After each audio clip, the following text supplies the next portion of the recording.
इन दिनों DNA test का चलन काफी बढ़ गया है। ऐसा नहीं कि केवल मेडिकल कारणों से ही यह कराया जाता हो, बल्कि पारिवारिक विवाद को सुलझाने के लिए भी लोग डीएनए जांच का सहारा लेते हैं। डीएनए जांच करने वाली प्रयोगशालाओं का कहना है कि उन्हें हर महीने इस तरह की जांच के लिए 100 से ज्यादा आवेदन मिलते हैं। डीएनए फॉरेंसिक लेबोरेटरी के मैनेजर्स का कहना है डीएनए जांच करवाने वाले ज्यादातर लोग उनके घर से ही सैंपल मंगवाने की गुजारिश करते हैं, क्योंकि इस तरह से यह ज्यादा गुप्त मालूम पड़ता है। आमतौर पर डीएनए जांच चिकित्सीय कारणों से कराया जाता है। भ्रूण में किसी तरह की कमी या विकृति तो नहीं, यह जांचने के लिए भी डीएनए जांच होती है।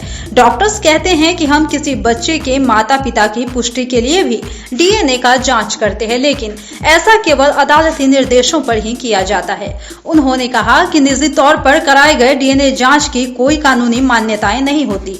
कई लोग इस बात की पुष्टि के लिए भी डीएनए जांच करवाते हैं कि वे अपने माता पिता के ही जैविक संतान है या नहीं। वैसे आपने वो फिल्म तो देखी होगी, गुड न्यूज।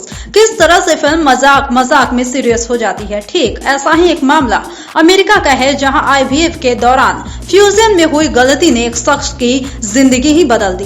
12 साल बाद मजाक में जब उसने बेटे का डीएनए टेस्ट कराया तो सच्चाई सामने आई और अब हालत ये है कि पीड़ित ने क्लिनिक के खिलाफ कोर्ट का दरवाजा खटखटाया है। तो चलिए आपको एक बड़ा ही अजीबोगरीब मामले के बारे में बताते हैं, जिसको सुनकर आपकी आंखें फटी की फटी रह जाएंगी। दरअसल अमेरिका के उटाह निवासी कपल डोना और वन्नीर जॉनसन के साथ जिंदगी बदल देने वाली घटना हुई। 2 बेटों के माता पिता बन चुके कपल के सामने 12 साल बाद बेटे को लेकर चौंकाने वाली सच्चाई सामने आई। दरअसल मजाक में जब वन्नीर ने बड़े बेटे का डीएनए टेस्ट कराया तो पता चला कि वह तो उसका बेटा ही नहीं है। वेबसाइट एज हेराल्ड की रिपोर्ट के मुताबिक डोना और वन्नीर जॉनसन पहले से ही एक बच्चे के पिता थे। वे दूसरा बेटा चाहते थे, जिसके लिए 2007 में आईवीएफ के जरिए उन्होंने दूसरी बार गर्भाधारण किया। इसमें भी वे बेटे के ही पेरेंट्स बने। डोना और वन्नीर जॉनसन का परिवार पूरा हो गया था, जिसके बाद वे खुशहाल परिवार की तरह जीवन बिता रहे थे। लेकिन मजाक में कराए गए बेटे के डीएनए टेस्ट ने उनके खुशियों को ग्रहण लगा दिया। दरअसल 12 साल के बेटे का जन्म आईवीएफ के जरिए हुआ था, लेकिन जब रिजल्ट सामने आया तो पता चला कि आईवीएफ की प्रक्रिया के लिए शुक्राणु किसी और का लिया गया था।